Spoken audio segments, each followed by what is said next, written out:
दशलक्षण महापर्व की श्रृंखला में आज क्षमावाणी का महामांगलिक महामहिमामय पर्व है।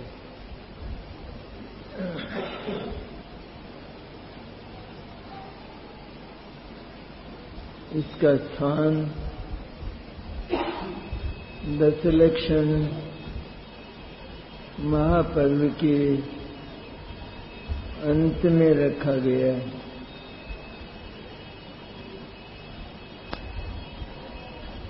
इसका कोई कारण होना चाहिए।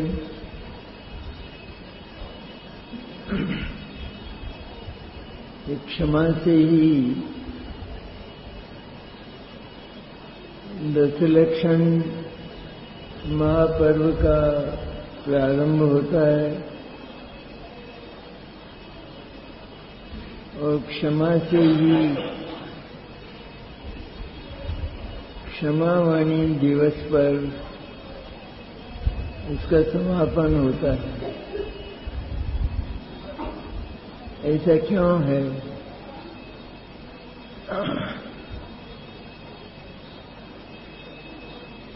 क्षमा तो दशलक्षण महापर्व का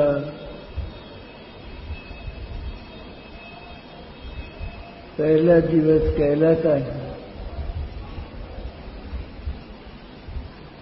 यद्यपि वो पहला दिवस नहीं पर त्रैकालिक है,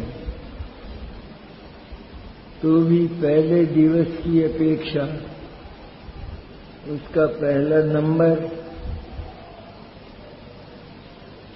और क्षमावाणी पर उसका समापन दिवस।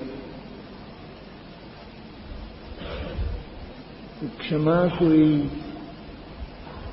इन सारी ही धर्मों में सारे ही धर्मों में व्यापक कोई अद्भुत महिमा का पर्व अर्थात तत्व होना चाहिए, महिमामय तत्व होना चाहिए।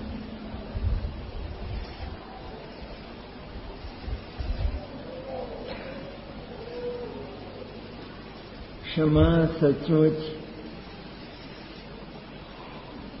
पृथ्वी को कहते हैं। पृथ्वी जैसा ही क्षमा तत्व का स्वरूप है। तो पृथ्वी पर तो हम देखते हैं न मालूम कितनी भीषण और भयंकर घटनाएं पृथ्वी की छाती पर होते हुए भी पृथ्वी आह नहीं करती। ठीक इसी तरह पृथ्वी जैसा जो क्षमा तत्व है वो महागंभीर धीरज वाला और सदा ही केवल अपने अचल सुमेरु जैसे चैतन्य तत्व पर जिसकी स्थापना होने के कारण चाहे कितनी ही कही जाने वाली मानी जाने वाली नहीं, कही जाने वाली विपत्तियां, संकट, प्रलय, ये घटनाएं आत्मा के साथ बीतें तो भी आत्मा आह नहीं करता।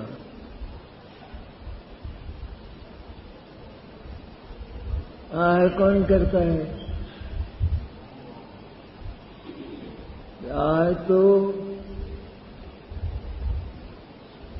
वह पर्याय करती है कि जिसने उस अचल हिमालय जैसे चैतन्य तत्व को नहीं देखा और उसके साथ अपनत्व नहीं किया, वो आह करती क्या करूं? क्योंकि उसको कोई ऐसा अवलंबन नहीं है। जगत में तो ऐसा अवलंबन है ही नहीं, और जगत का विधान है कि कोई किसी को अवलंबन, सहारा, सहयोग देने वाला नहीं। क्यों दे? नहीं देता है, उसका कारण है कि कभी किसी का नाश होता ही नहीं। तो कौन किससे अवलंबन ले और दे? होता है नाश। जीव, पुद्गल, धर्म, अधर्म, आकाश, काल, इनमें किसका नाश होता है? और ये अनादि से अनंत हैं, गिने नहीं जा सकते, सीमा नहीं है इनकी। फिर भी सृष्टि का, कुदरत का जटिल नियम यह है कि इन छह द्रव्य रूप जो अनंतानंत पदार्थ हैं, उनमें न तो एक बढ़ता है और न एक घटता है। अनंत काल में, अनादिकाल से लेकर अनंत काल, जितने हैं उतने ही रहते हैं। जो है उसमें से एक का भी कभी नाश नहीं होता, और जो नहीं है, आकाश कुसुम की तरह, आकाश के फूल की तरह, बंध्या के पुत्र की तरह, उसका कभी उत्पाद नहीं होता। पर्याय हैं, वे पर्याय उसी द्रव्य में जिसकी वे होती हैं, जिसके भीतर वे पैदा होती हैं, उसी में समुद्र की लहरों की तरह उत्पन्न होती रहती हैं, नष्ट होती रहती हैं, और सागर ज्यों का त्यों बना रहता है। तो हीनादिकता कहाँ हुई? सचमुच तो द्रव्यों की बात तो काफी महान है, काफी बड़ी है ही सही। पर्याय में अनादि को लेकर भविष्य को देखें तो अनंत तो हुई हैं, और भविष्य में अनंतानंत होने वाली हैं।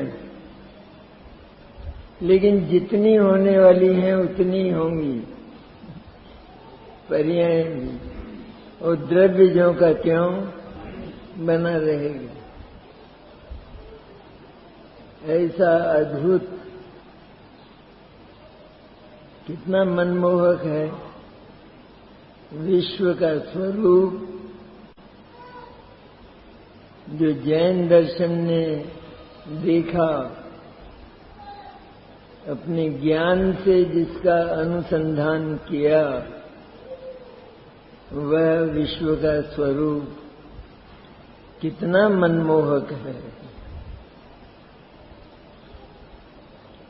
ऐसे विश्व के स्वरूप के सदा ही रहने पर कालक्रम में ये महापर्व आते हैं और चले जाते हैं। लेकिन महापर्व इन दिनों को नहीं कहते असल में।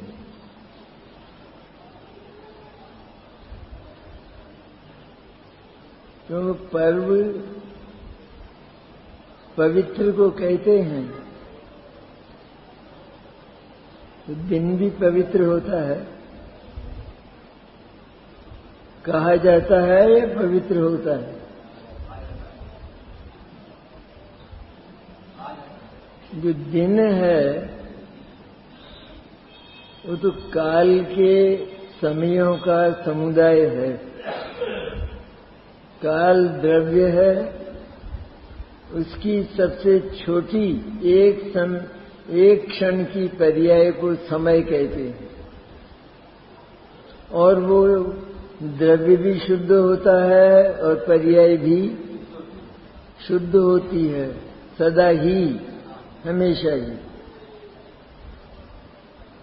अब आज का दिन बड़ा मलिन, गंदा, दुर्भाग्यशील, और आज का दिन बड़ा पवित्र, यह बात कहने की है या मानने की है। इसलिए पर्व वास्तव में 10 दिन रूप कहे जाते हैं, तो भी उन पर्वों में चलने वाले हमारे जो पवित्र परिणाम हैं वो 10 लक्षण पर्व। एक एक व्यक्ति का अपना अपना, एक 10 लक्षण नहीं होता।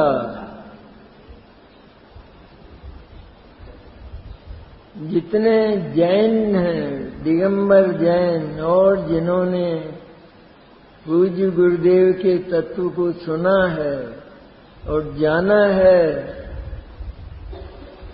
ज्ञान ने दिशा ली है उस शुद्ध चैतन्य की ओर, और उस शुद्ध चैतन्य के अवलंबन से परिणामों में जो विशुद्धि और पवित्रता आती है, उसको प्रत्येक जीव का 10 लक्षण पर्व कहते हैं। सब जीवों का मिलकर 10 लक्षण पर्व नहीं होता, क्योंकि सब न्यारे न्यारे और उन सबके न्यारे न्यारे परिणाम, वो नहीं होता। कहने के लिए उस पर्व का आज क्षमावाणी के रूप में अंतिम दिवस है, जिसको विश्व मैत्री दिवस भी कहा जाता है। ये जो लोक व्यवहार है, उसको बढ़ावा देने के लिए, और कि हम जैन हैं, हमारा विश्व के हर प्राणी के प्रति मैत्री भाव है, सत्वेषु मैत्री। समस्त जो अनंत जीव हैं उनके प्रति हमारा मैत्री भाव है, स्नेह भाव है, प्रेम भाव है, प्रीति भाव है। ऐसा जगत को बताने के लिए कहा जाता है। कहते हैं हम लोग इतने दूषित परिणाम वाले नहीं होते। जैन कहे जाने वाले, दिगंबर जैन कहे जाने वाले लोग दूषित परिणाम वाले नहीं होते। हिंसा से दूर रहते हैं, झूठ से दूर रहते हैं, चोरी से दूर रहते हैं, कुशील और परिग्रह से, इन 5 पापों से दूर रहकर विश्व के जीव मात्र के प्रति जिनके हृदय का, जिनकी कोमलता का, जिनके स्नेह का पसारा है, कहते वो दिगंबर जैन होता है। व्यवहार से, निश्चय से नहीं।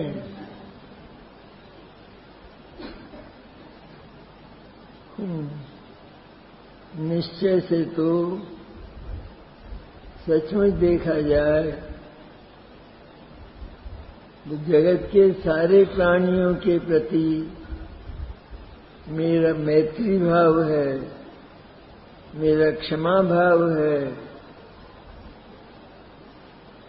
सबके अपराध मेरे लिए क्षम्य हैं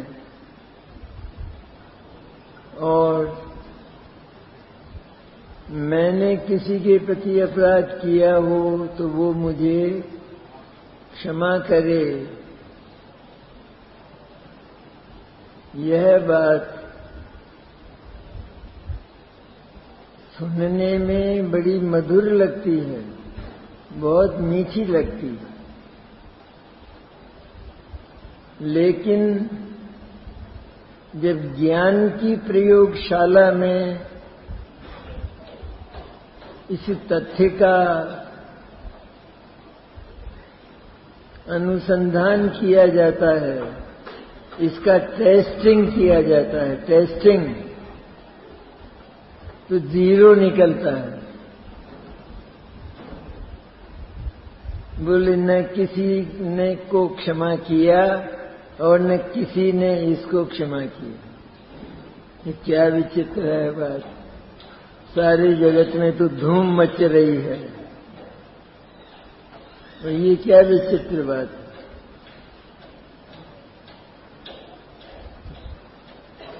क्या है उसका उत्तर, क्या है उसका? बहुत गंभीर अच्छी बातें हैं ये, बहुत सुंदर बातें हैं, बहुत अच्छी।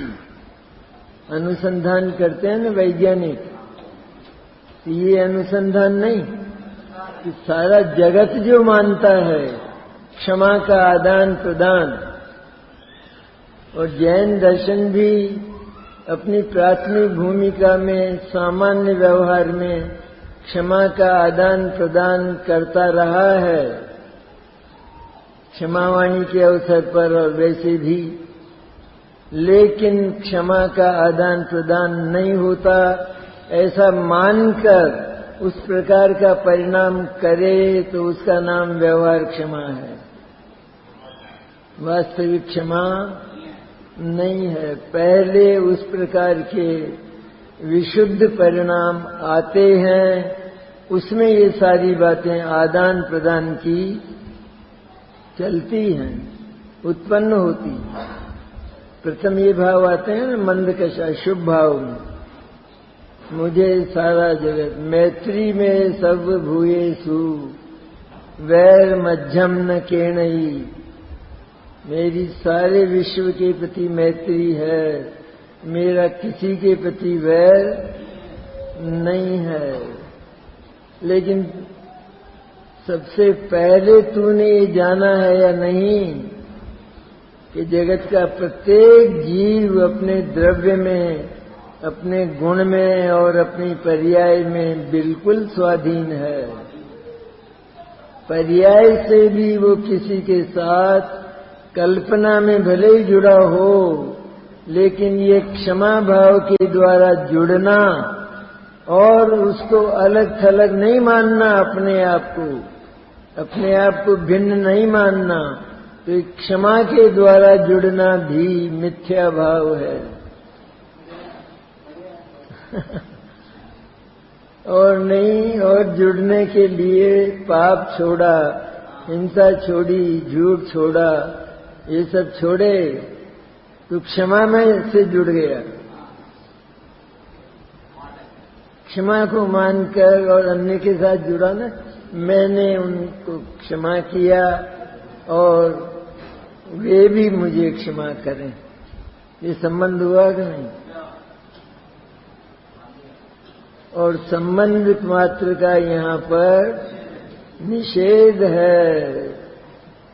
समय सार जैसा परम पावन परमागम कहता है 200वें कलश में, नास्ति सर्वोपि संबंध है। इसमें कुछ बचा क्या?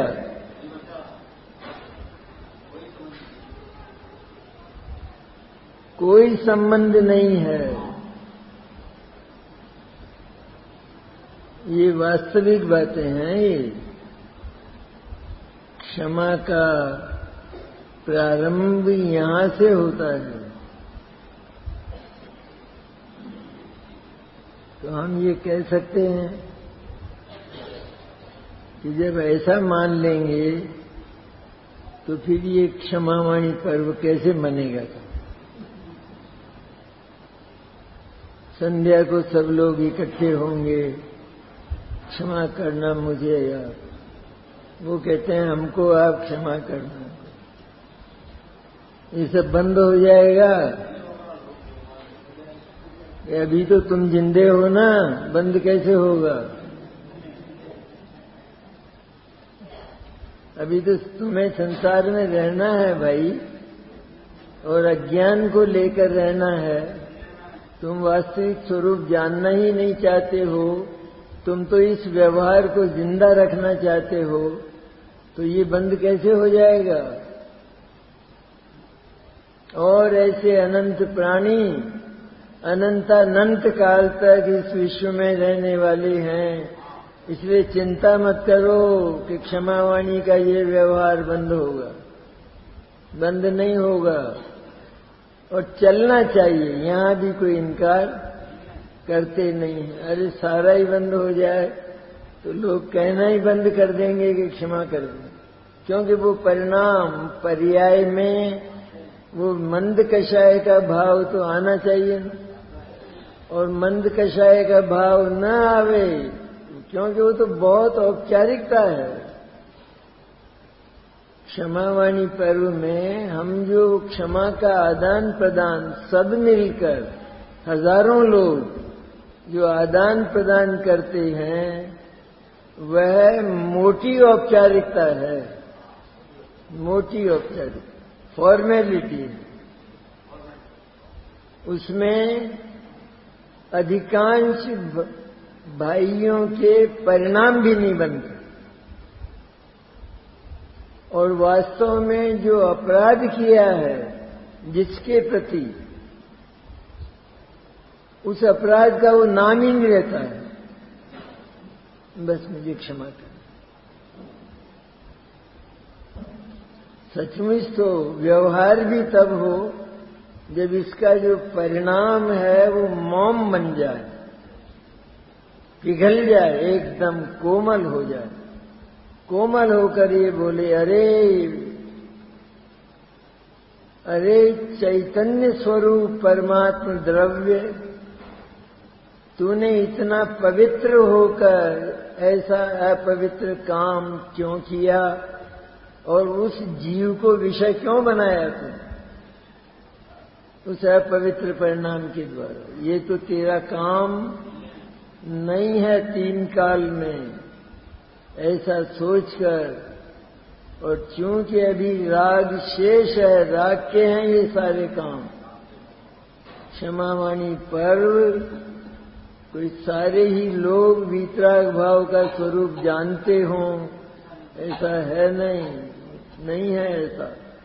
उसका स्वरूप जाने बिना व्यवहार क्षमा भी वास्तव में नहीं होती, फिर भी बंद करने लायक नहीं है। करना चाहिए, लेकिन उसमें इतना सुधार तो हो कि जिसके प्रति हमने अपराध किया है, तो उसके प्रति कषाय बैठी रहे भीतर तो कषाय बैठी रहे कि सचमुच अपराध तो इसका था।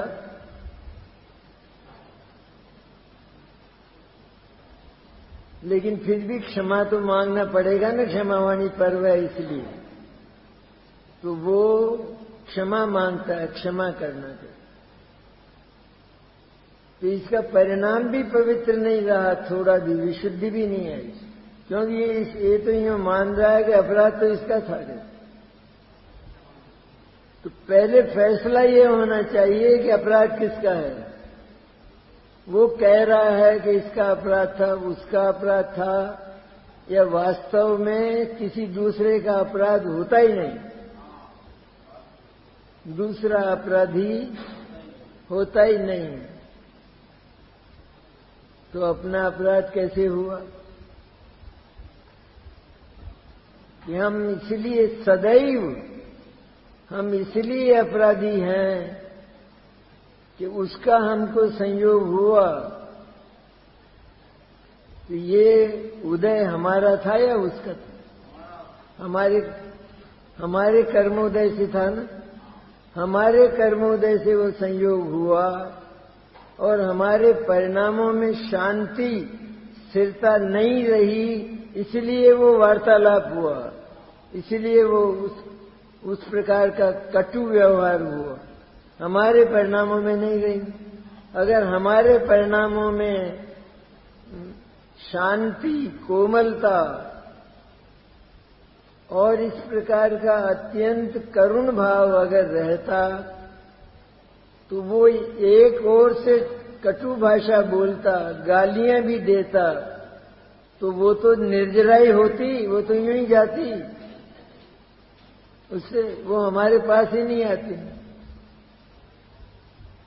हम अपने परिणाम को ज्यों का त्यों स्थिर रखते, बोले कोई अपराध, कोई किसी का अपराध करता ही नहीं है ना, होता ही नहीं। एक दूसरे के द्वारा, एक दूसरे के प्रति कोई कार्य नहीं होता, ऐसा कुदरत का जटिल कानून है।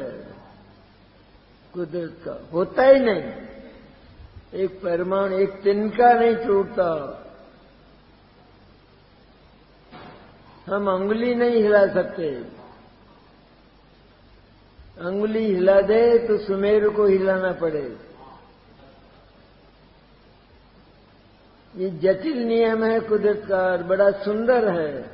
ये तो क्यों, ऐसा क्यों हो? एक पदार्थ के द्वारा किसी दूसरे पदार्थ का कार्य हो तो क्यों हो? क्या वो पदार्थ पंगु है? क्या उस पदार्थ में शक्तियां नहीं हैं? तो जब वो पदार्थ पूरा अनंत शक्तिमय है, वो अपना काम करे और तुम अपना काम करो। ऐसा सुंदर नियम है। इसमें कहां जगत में अशांति की गुंजाइश है? गुंजाइश? एक ऐसा नगर हो जिसमें सारे ही समृद्धिशाली लोग हों, सारे ही, सबके पास अपनी पूरी पूरी सामग्री हो, सब अपने अपने बंगलों में रहते हैं, वहां से निकलने की कोई गुंजाइश नहीं। इतनी सामग्री सारी अपने भीतर ही मिलती। वहीं स्विमिंग पूल तैरने का, वहीं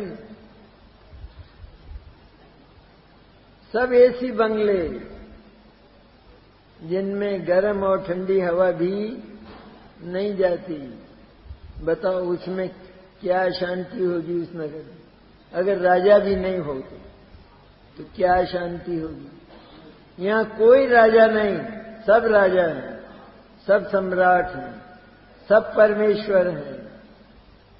ऐसी परमेश्वरी व्यवस्था में पराधीनता का नाम निशान न होने के कारण सचमुच क्षमा नाम की जो चीज है उसका आदान प्रदान नहीं होता, तो भी जीव को अपनी भूमिका के अनुसार राग विद्यमान रहता है और ये क्षमा मांगने और क्षमा करने की तरंगें उस राग से पैदा होती, उस राग के परिणमन है, तो तब तक होंगे।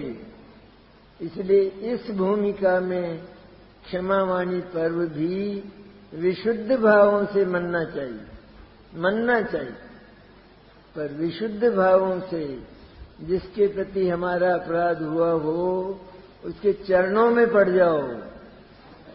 मेरी बहुत बड़ा अपराध मेरा हुआ है, नहीं हुआ हो तो भी पहले न मालूम कितने अपराध प्रत्येक प्राणी के प्रति हम करके आए हैं। इसलिए अवश्य अवश्य क्षमा का आदान प्रदान व्यवहार के रूप में वास्तविक न मानकर होना चाहिए।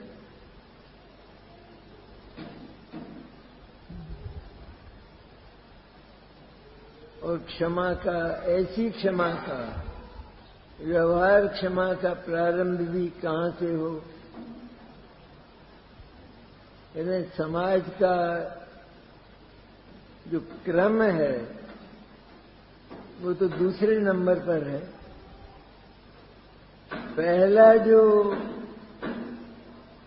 क्रम होता है वो तो हमारे परिवार का है। तो परिवार में यदि इस प्रकार का व्यवहार प्रतिदिन 12 महीने और जीवन भर यदि होता है तो वो व्यवहार क्षमा का एक औपचारिक रूप है। और यदि परिवार में नहीं होता और हम समाज में हजारों लोगों में क्षमा मांगते फिरते हैं, क्षमा करते फिरते हैं, तो वो क्षमा का जो आयोजन है वो वास्तव में हमारी ओर से तो नहीं है। परिवार में ऐसी व्यवस्था है? कोई ऐसा भाग्यशाली परिवार नहीं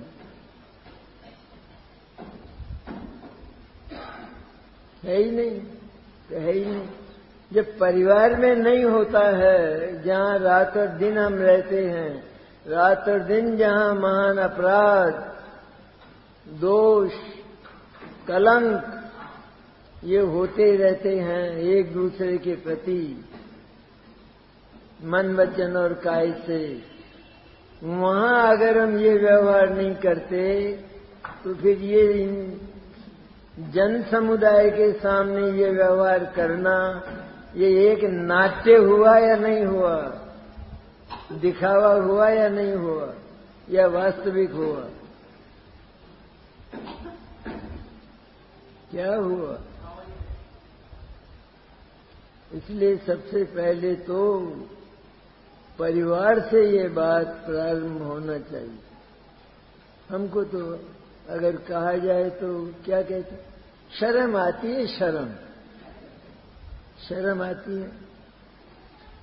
अपराध करता है एक बार नहीं, 2 बार नहीं, 10 बार नहीं, 100 बार, हजारों बार, लाखों बार एक ही अपराध दोहराया जाता है और उसके लिए एक बार भी क्षमा का वचन अगर हमारे मुंह से नहीं निकलता तो हम तो कोई लोहे के बने हुए पुरुष हैं कि जिसमें कभी भी विशुद्ध भावों का प्रवेश नहीं हो सकता। तो है ये व्यवहार होता है। कहते हैं क्षमा वाणी को कर लेते हैं, सारा झगड़ा निमेट लेते हैं। क्षमा वाणी को सब झगड़ा पुराना साफ कर लेते हैं एक दिन। कहते हैं वो नहीं होता, वो भी नाटक है, नाटक परिवार का। अरे हृदय तो कोमल हो, हृदय की कोमलता के बिना, विशुद्धि के बिना, शुभ भाव पैदा हुए भी हे मानते हुए, शुभ भावों को हे मानते हुए, क्षमा का जो व्यवहार रूप है उसको हे मानते हुए और शुद्ध चैतन्य को स्वीकार करते हुए, वो क्षमा का दल है, वो क्षमा स्वरूप है, ऐसा मानते हुए, उसमें क्षमा का आदान प्रदान नहीं है ऐसा मानते हुए, और यह जो क्षमा का आदान प्रदान होता है तो ये वास्तव में इसमें सच्चाई होना चाहिए।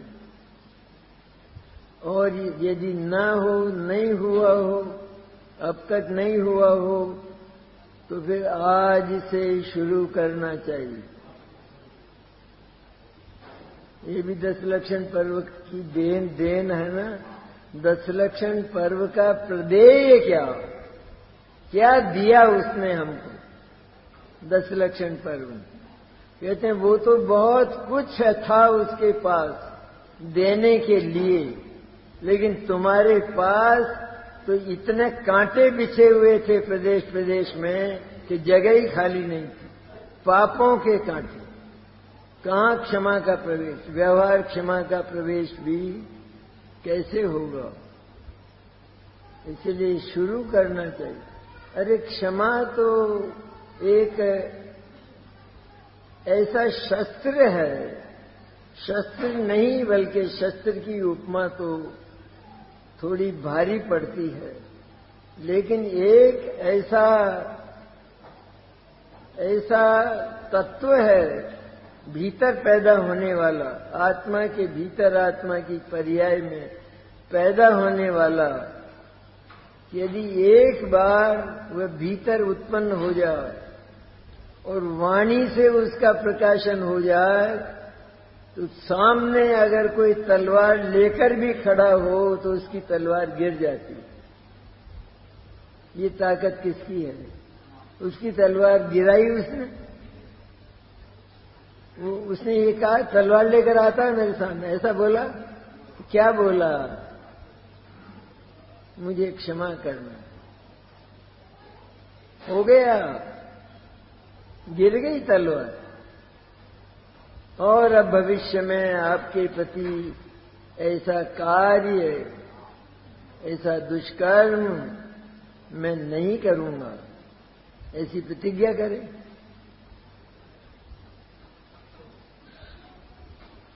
इनसे जीवन में विशुद्धि का आविर्भाव होता, जीवन में शुभ भावों का कषाय मंद होती है। कषाय पर क्षमा का भाव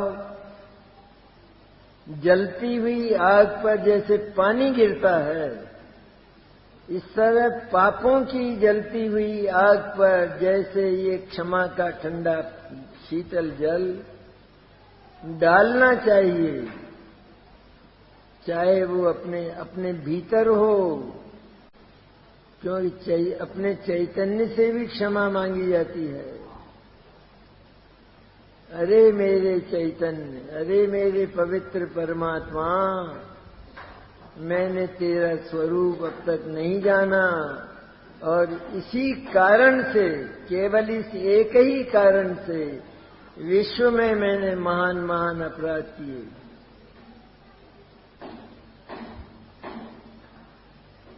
ये जो व्यवहार है क्षमा का, पसंद आती है क्या बात? पसंद तो आती है, लेकिन क्या करें, कैसे शर्म आती है। अरे शर्म तो क्रोध है, क्रोध, वो क्षमा नहीं है। क्षमा मांगने में जो शर्म है वो क्रोध है। इसको लगता है कि मैं तो भला आदमी हूं, सज्जन हूं, वो क्रोध है। वो तेरे पास वाणी है, तू निरंतर बोलता है, तूने अपशब्द बोले, उन अपशब्दों के स्थान पर तू सुंदर शब्द नहीं बोल सकता कि मैं क्षमा चाहता हूं, और अब भविष्य में ये काम मैं नहीं करूंगा। तो साहब साल भर में कर ले कि उसी वक्त निपटाने में क्या झगड़ा है? उसी वक्त क्या झगड़ा है? उसी वक्त बोलो, अपने को टटोलते ही रहो, क्योंकि थूहर के कांटे प्रदेश प्रदेश में बिछे हैं। मिथ्यात्व और अनंतानुबंधी के थूहर के कांटे प्रदेश प्रदेश में बिछे हैं, इसलिए अपराध होते ही हैं, परिवार में भी। तो इसलिए उस अपराध होते ही, क्योंकि बहुत काम होते हैं ना गारस्य में, तो उनमें तुरंत बोलो,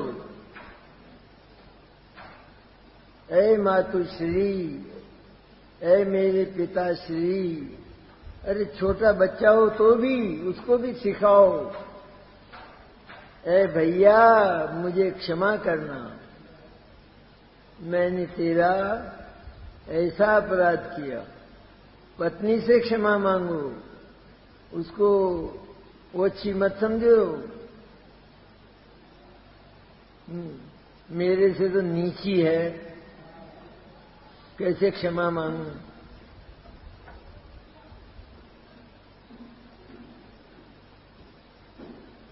कि तेरे से नीची है, ये जो कथन है इसमें तू नीच है और वो ऊंची है। इसलिए क्षमा के विशाल विश्वव्यापी क्षेत्र में कोई नीचा नहीं, कि कोई नीचा नहीं।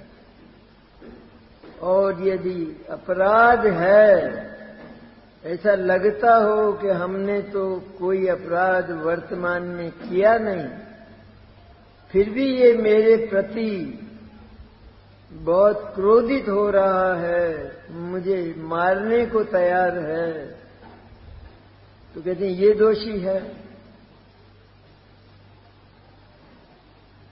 तो दिगंबर जैन दर्शन बड़ा सुंदर समाधान देता है, बहुत सुंदर। कहते हैं वर्तमान में तूने इसको कुछ नहीं कहा, कोई चेष्टा इसके प्रति नहीं की, तो भी तू दोषी है, तू अपराधी है। अरे कैसी बात है, ये कैसा न्याय है आपका? कौन सी कोर्ट है ये आप कि मैं अपराधी हूं? तू अपराधी इसलिए है कि तेरे उदय के बिना ये काम हो ही नहीं सकता। तैने पूर्व में इस प्रकार के पाप किए हैं, इसके प्रति तूने जरूर जरूर नीच कर्म और दुष्कर्म किए हैं, और उनका उदय अभी आया है, तो उसने तेरे को ये शब्द कहे। तूने कुछ नहीं कहा तो भी वो अपराधी नहीं, तू अपराधी। अरे जगत में ढूंढने गया तो मेरे से बड़ा अपराधी कोई मिला ही नहीं। तो अपराधी अपराधी मानते रहें, क्या करें? इतना तो मानो पहले, सत्य है ये परम सत्य है बात। फिर कहां किसी पर फिर देखो किसी पर क्रोध आएगा? अरे क्षमा का आदान प्रदान, ये तो अगर हमारे परिणामों में, हमारे ज्ञान में यह बात निश्चित हो जाए, हर प्रकरण में, चाहे वर्तमान में मैं अपराधी नहीं दिखाई देता हूं, तो भी अपराधी मैं हूं संपूर्ण रूप से। ऐसा नहीं कि थोड़ा वो है थोड़ा मैं हूं, मैं ही पूरा अपराधी हूं, ऐसा जिसने माना तो और दुनिया में क्रोध के निमित्त भी कितने कम हो जाएंगे। वो कहां तक क्रोध करता रहेगा? क्रोध तो विकार है, बुखार है, वो तो कम अधिक होता ही होता है, तो कम होगा ही होगा। तुम नहीं बोलोगे, कहते कह लो भैया तुम्हें जो कहना, मेरा ही अपराध।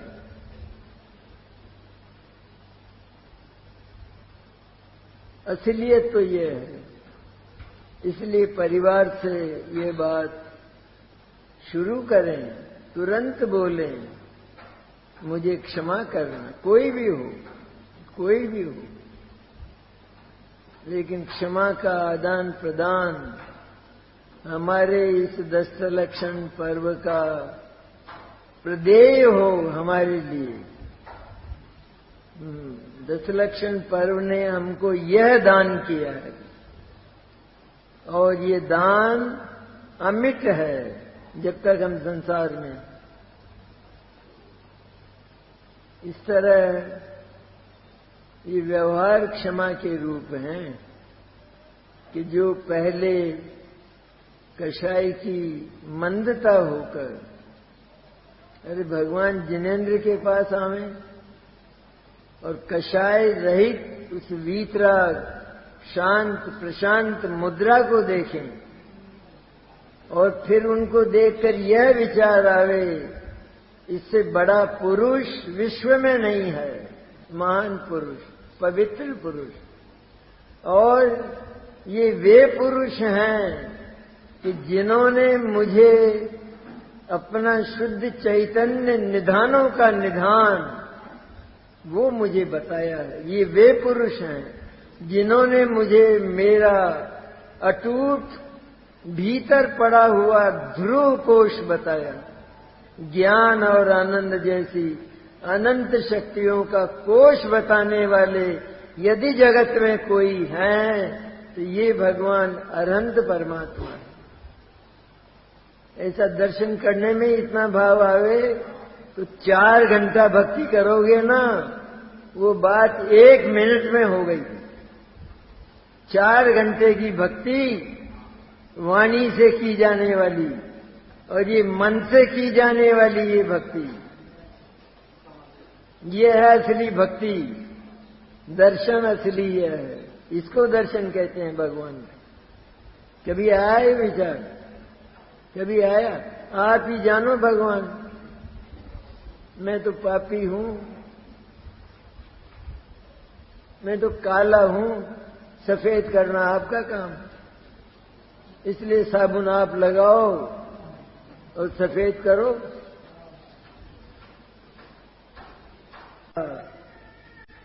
ये ऐसी उपलब्धियां हैं जो जगत के अनंत जीवों को उपलब्ध नहीं, और मनुष्यों की अपेक्षा ली जाए तो वर्तमान दुनिया में अरबों लोगों को उपलब्ध नहीं कि जो हमको उपलब्ध है। ये जीवन की सर्व महान उपलब्धियां हैं। मिली है किसी को? अरे जैन होकर भी न मिले, वो तो एक गुरुदेव पैदा हो गए कि जो क्षमा का वास्तविक स्वरूप बता गए, और देवशास्त्र गुरु का वास्तविक स्वरूप बता गए।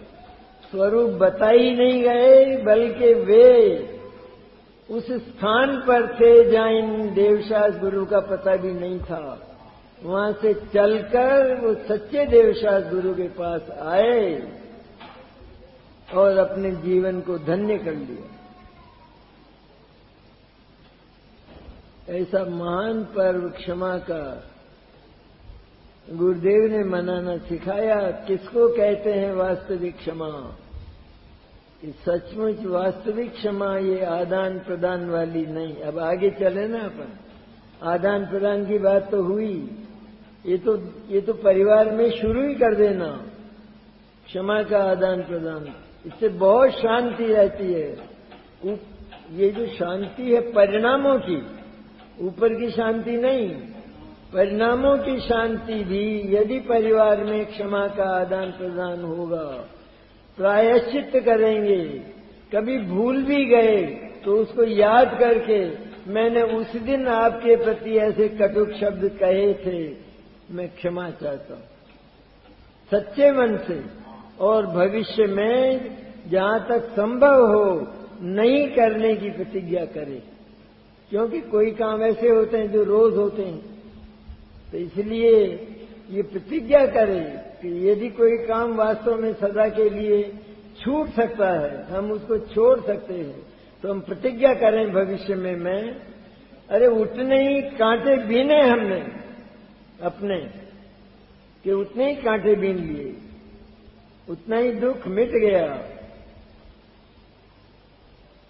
ऐसी जो व्यवहार क्षमा है उस सबसे पहले जीवन में आती है, यह जानकर कि वास्तविक क्षमा इससे भी ऊपर होती। इतना जाने, इतना जानने के साथ ये व्यवहार क्षमा का रूप हमारे जीवन में प्रविष्ट हो। अब वास्तविक क्षमा क्या है?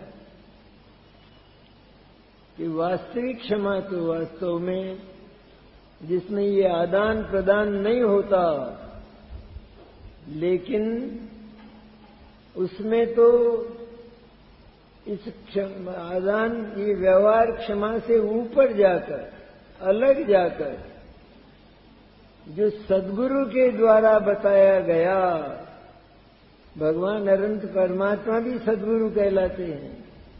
उनसे बड़े गुरु कौन होते? संवत्सर में किसी को सम्यक दर्शन हुआ तो गुरु कौन हुए? भगवान।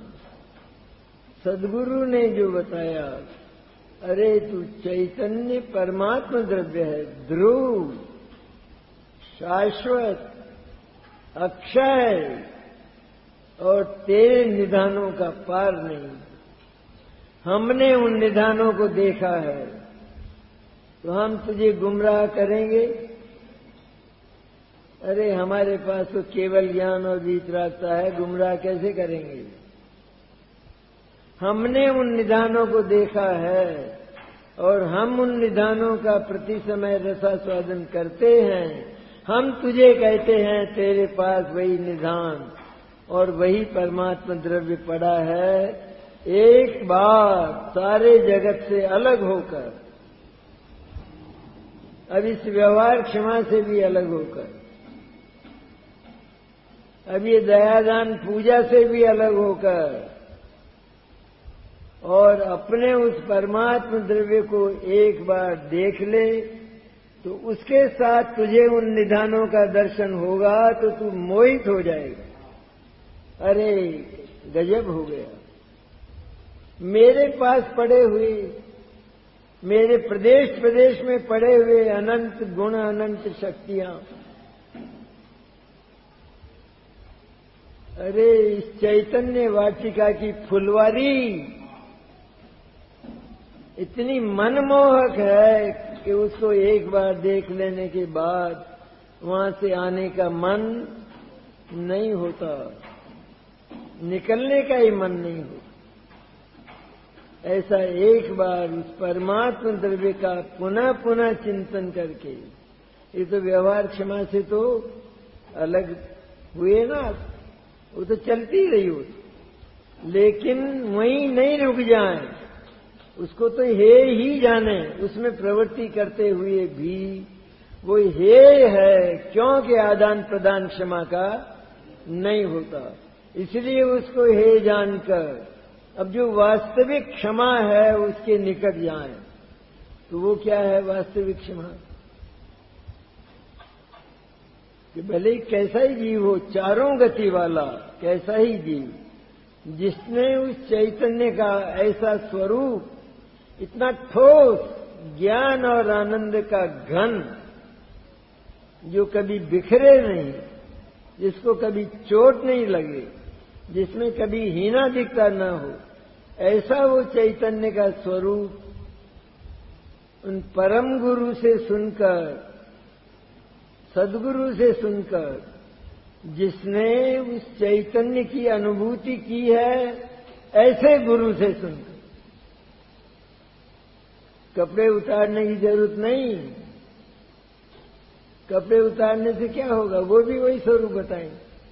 कपड़े पहनने वाले को जो अनुभूति होती है चतुर्थ गुण स्थान में, उसको दर्शन मोह का, अनंतानबंदी का क्षय हुआ, उपशम हुआ अथवा क्षयोपशम हुआ, वो सम्यक दृष्टि धर्मात्मा, उसको कहा है वो अंतरंग निमित्त है उसका उपदेश।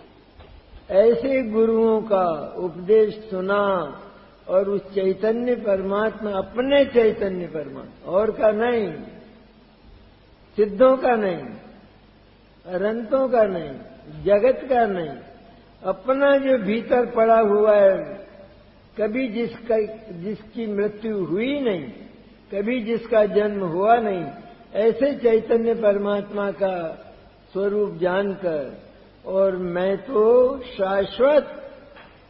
शाश्वत रहने वाला, कभी जिस पर कोई विपत्ति आवे नहीं, ऐसा निरापद तत्व हूं, कोई आदि व्याधि जिसको होती नहीं, जिसमें कभी कोई घटना घटती नहीं, ऐसा अद्भुत चैतन्य तत्व मैं हूं। ये जिसने जाना, उस पर दिखाई देने वाले जगत के भयंकर से भयंकर प्रहार वो हों भले ही, तो क्या होगा? वो क्या सोचता है? जिसने उस चैतन्य तत्व को देखा, ऐसा जो घन शाश्वत जन्म मृत्यु रहित सदा जीवंत तत्व और महान विभूतियां जिसके पास समृद्धियां हैं, ऐसा तत्व जिसने देखा, उसकी महिमा आई, उसका रसास्वादन किया, उसको अगर ये बाहर के संकट भी आवे, संकट कहे जाते हैं, है नहीं, क्योंकि उनसे किसी की मौत होती नहीं, ऐसे संकट भी आवे तो उसका चिंतन क्या होता है? तो सारी ये दुनिया कहती है अरे नाश हो गया, उसका नष्ट हो गया। तब ये क्या कहता है? अरे क्या पागलपन की बातें करते, अरे कुछ हुआ ही नहीं, देख लो जो अनादिकाल पहले था वही आज हूं इस संकट के समय, और अनंत काल तक ऐसा ही वही का वही रहने वाला हूं, कोई फर्क पड़ने वाला। भविष्य में मेरे संबंध में ये शब्द मत बोलना, इस पर विपत्ति आ गई।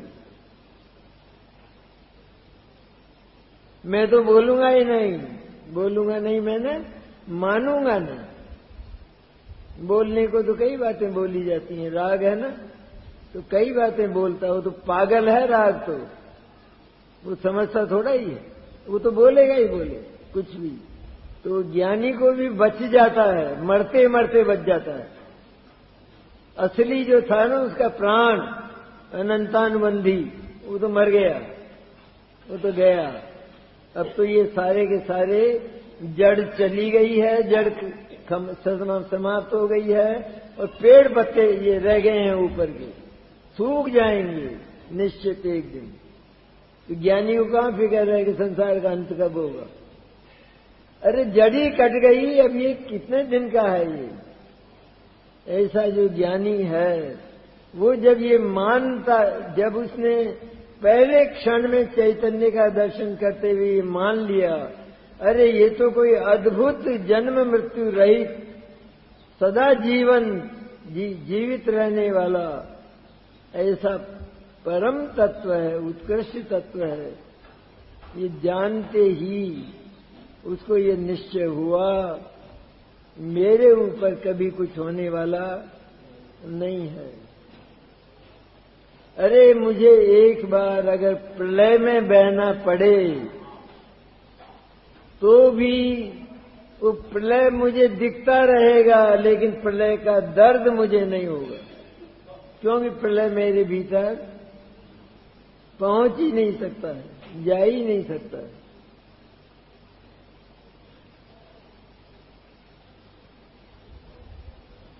उसको क्या कहा? ये वास्तविक क्षमा, किसी ने मेरे को कुछ कहा, ऐसा माना, तो ऐसा मानने पर भीतर परिणाम आया ना, मुझे कहा, तो क्या चैतन्य को कभी कुछ कहा जाता है और उसका कुछ होता है? कभी नहीं होता। कुछ भी कहे, कुछ भी करे, कैसी ही घटनाएं घटें, तो चैतन्य का कुछ नहीं होता। मैं तो सदा ही आनंदमय, सुखमय, सुख की सौरभ में जीने वाला, सदा सुगंधित पवन में रहने वाला ऐसा एक अद्भुत अद्भुत व्यक्ति हूं मैं। ऐसा जिसने माना, तो उसको किसी ने मुझे कुछ कहा, किसी ने मेरे प्रति कुछ किया, ऐसा भाव आएगा? वास्तव में आएगा? वाणी में कभी आवे तो वो बिल्कुल भिन्न बात, ऐसा भाव नहीं आएगा। इसका नाम वास्तविक क्षमा। अरे उसको है ही नहीं, कहते कुछ फीलिंग ही नहीं है, कि उसको फीलिंग ही नहीं। ये कौन से व्यक्ति की बात है? 4 गतियों के जिन्होंने आत्मदर्शन किया, ऐसे सम्यक दृष्टि जी।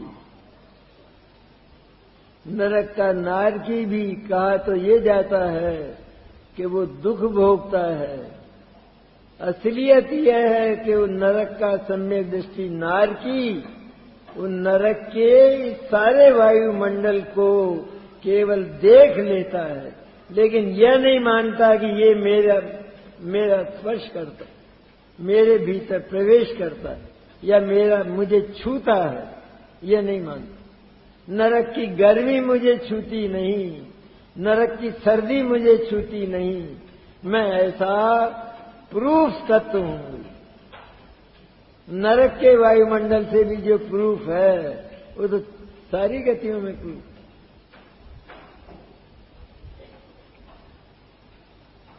सम्यक दृष्टि के लिए ये समय हो गया जो लोगों को आकुलता हो रही हो है, विषय तो बाकी है अभी। क्षमावाणी पर्व है, थोड़ा शांति से बैठें।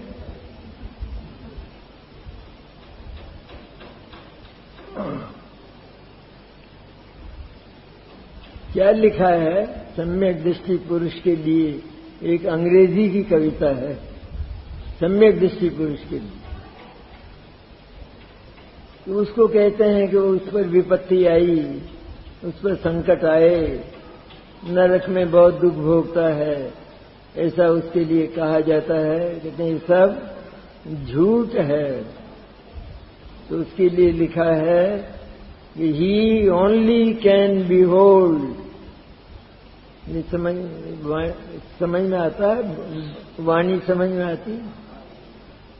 नहीं तो बंद कर दूं।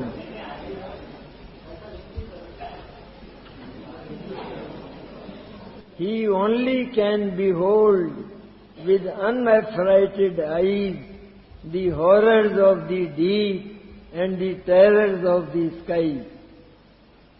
कि ये सम्यक दृष्टि पुरुष का कलेजा है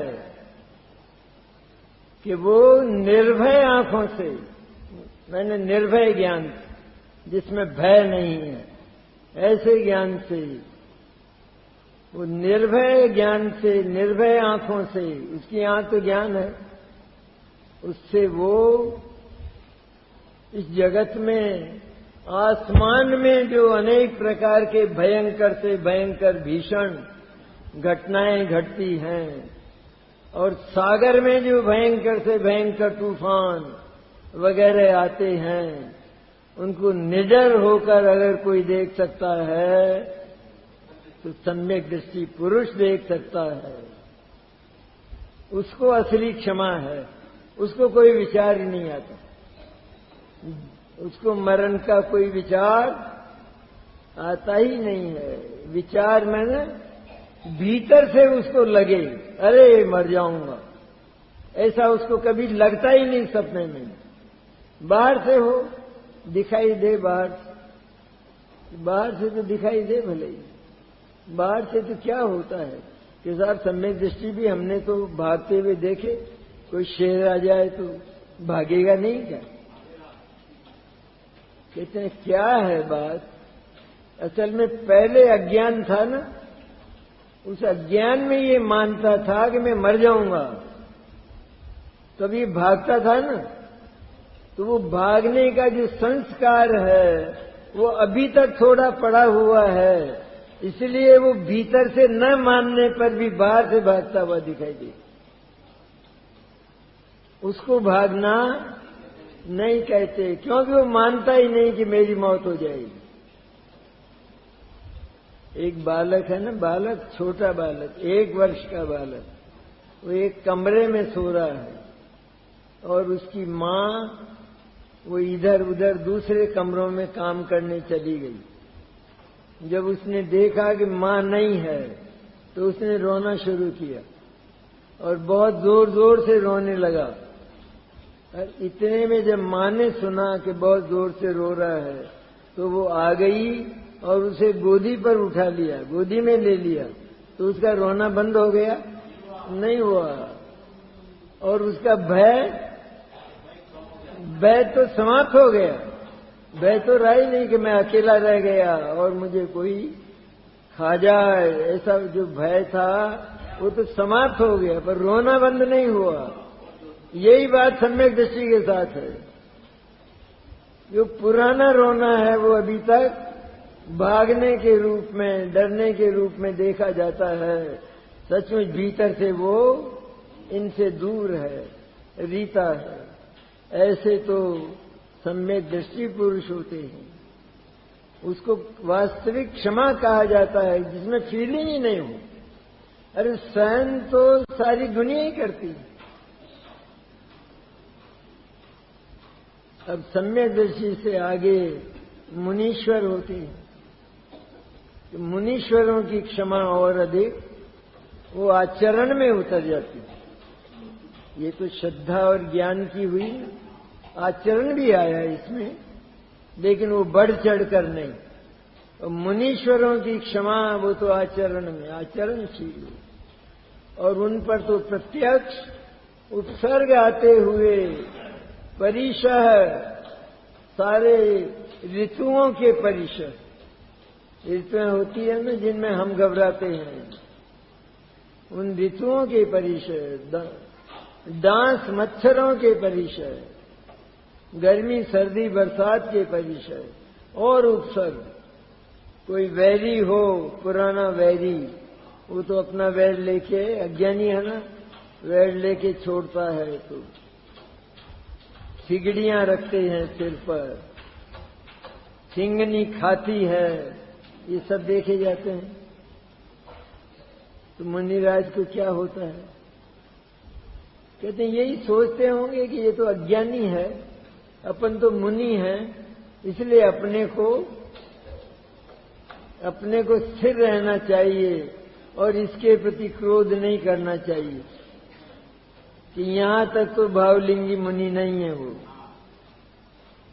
कहते क्यों? और इतने शांत प्रशांत, कुछ कर नहीं रहे उसका, फिर भावलिंगी क्यों नहीं है? कहते उनको ये विचार ही क्यों आया?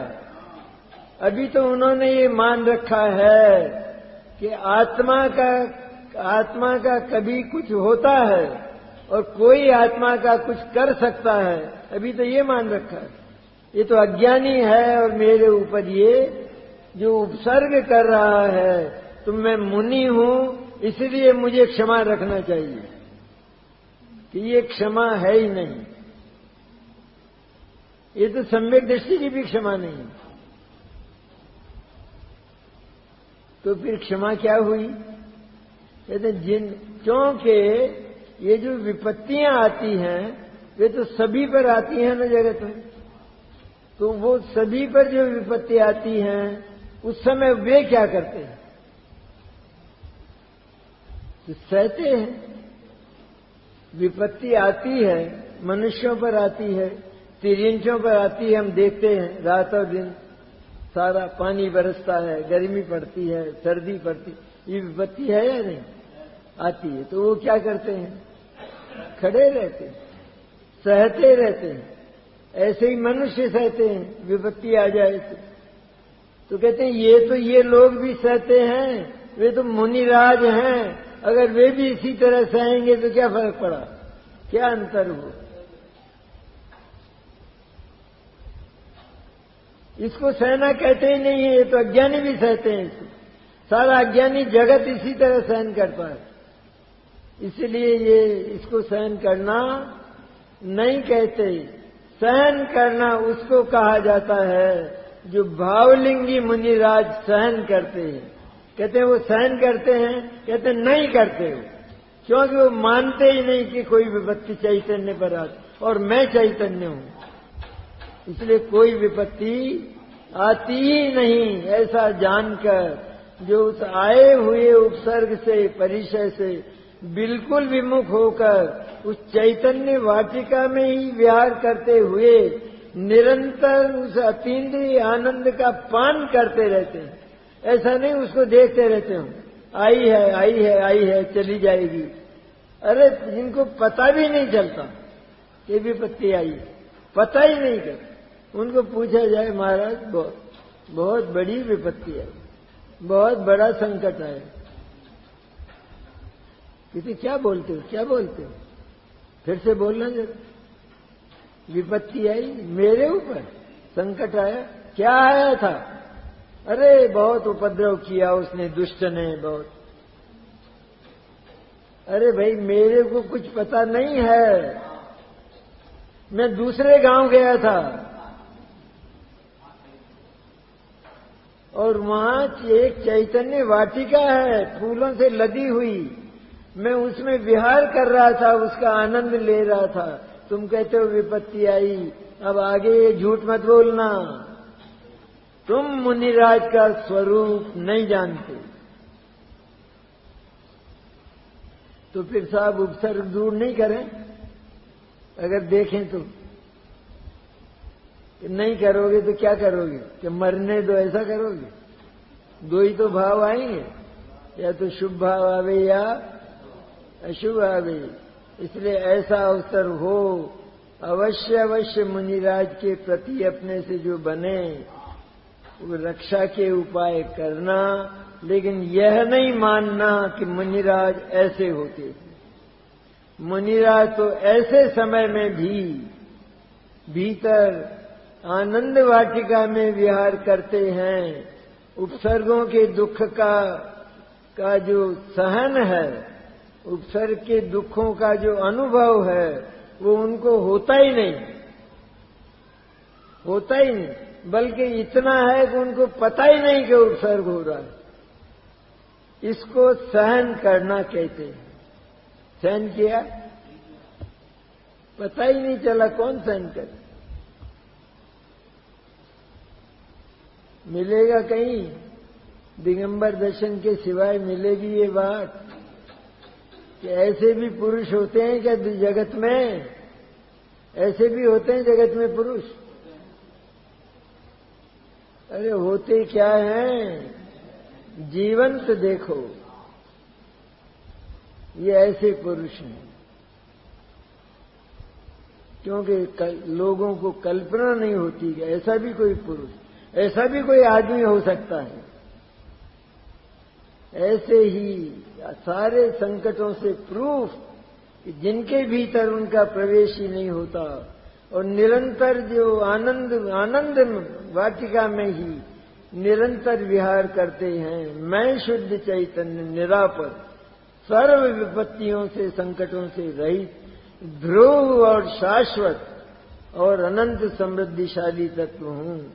ऐसी निरंतर जिनको अनुभूति होती है, ऐसे महामुनिराज परम क्षमावंत हैं। ये निश्चय क्षमा, सम्यक दृष्टि की भी निश्चय क्षमा आंशिक, और ये उत्तम क्षमा। ऐसे उत्तम क्षमा के धारक महामुनिराज। इसका क्षमा का स्वरूप, ये क्षमा का स्वरूप देखना हो तो वीतराग शांत प्रशांत मुनिराज में देखो, प्रति समय देखो। वो स्वयं कहते हैं, मुनिराज स्वयं कहते हैं, ये जो जगत की विपत्तियां, रागद्वेष बढ़ने, पाप मोह आदि के भाव, ये हमारे भीतर हैं ही नहीं, दूर रहते हैं सदा हमसे। हम तो निरंतर हमारे हृदय कमल में स्थित उस शुद्ध चैतन्य का निरंतर अनुभव करते हैं। इसका नाम क्षमा, जिसमें कभी कष्ट का अनुभव, किसी से क्षमा मांगने का, किसी को क्षमा करने का भाव ही नहीं होता। ऐसे परम क्षमावंत, वास्तविक क्षमावंत, निश्चय क्षमावंत भगवान वीतराग भावलिंगी मुनिराज कुंद कुंद जैसे, अमृतचंद्र जैसे होते हैं। उनको हमारा अनंत अनंत प्रणाम।